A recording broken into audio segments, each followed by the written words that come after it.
St. Catherine North Police seized 3 illegal guns. 2 suspects killed.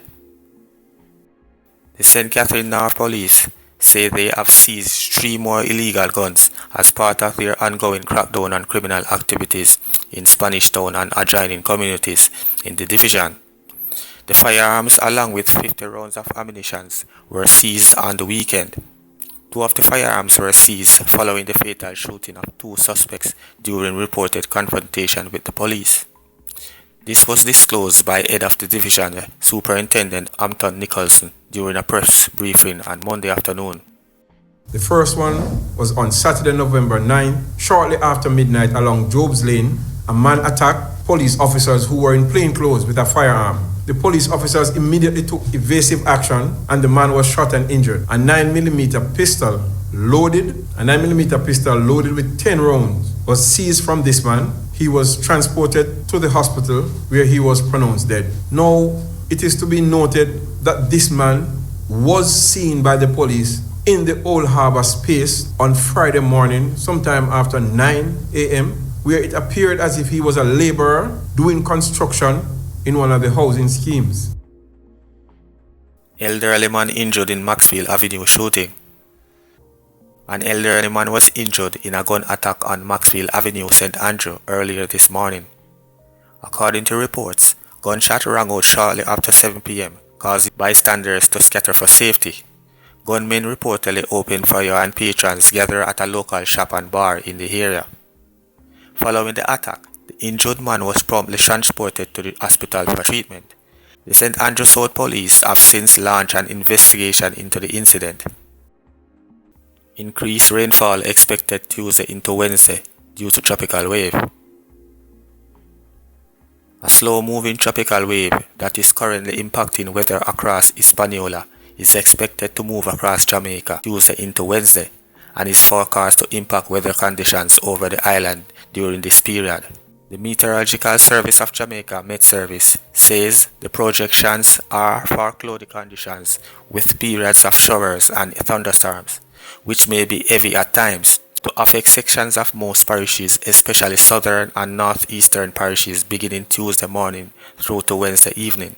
Fishers and other marine interests, especially those inshore and offshore the south coast, are advised to exercise extreme caution as sea conditions will deteriorate in the vicinity of showers and thunderstorms. The Met Service said the tropical wave is also forecast to merge with a broad area of low pressure across the southwestern Caribbean Sea by Wednesday evening. It said the low pressure system currently has a 50% chance of tropical cyclone development over the next 7 days and could begin influencing weather across Jamaica by Friday.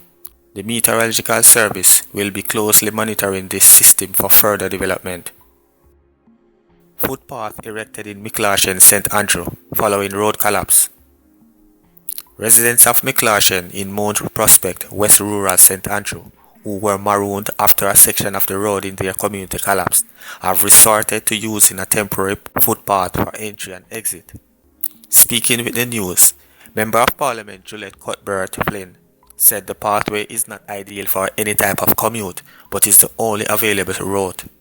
The road collapsed on November 2 during heavy rains.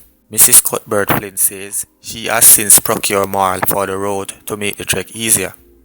The collapsed roadway is the only drivable road leading to and from the community, heading into Golden Spring and Brandon Hill.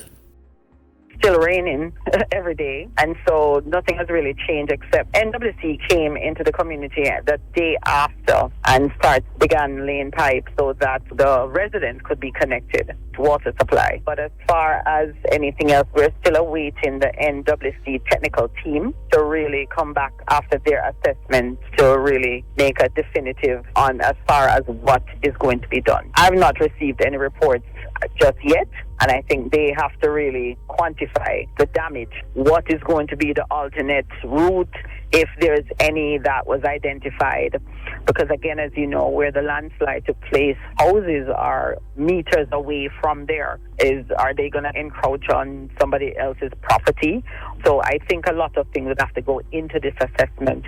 A farm road that was cut years and years ago, and we are going to try to reinstate that through possibly a RADA program so that the coffee farmers are able to get to and from the Mount Prospect area to the Mount Oreb area, which is the other side of where the breakaway is. But that will also ease the burden.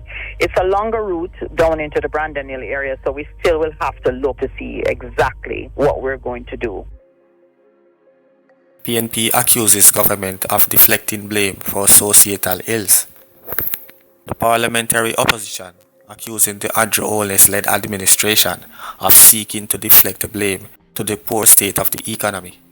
The ruling Jamaica Labour Party has accused the opposition of embracing criminality for its refusal to support the extension of states of public emergency.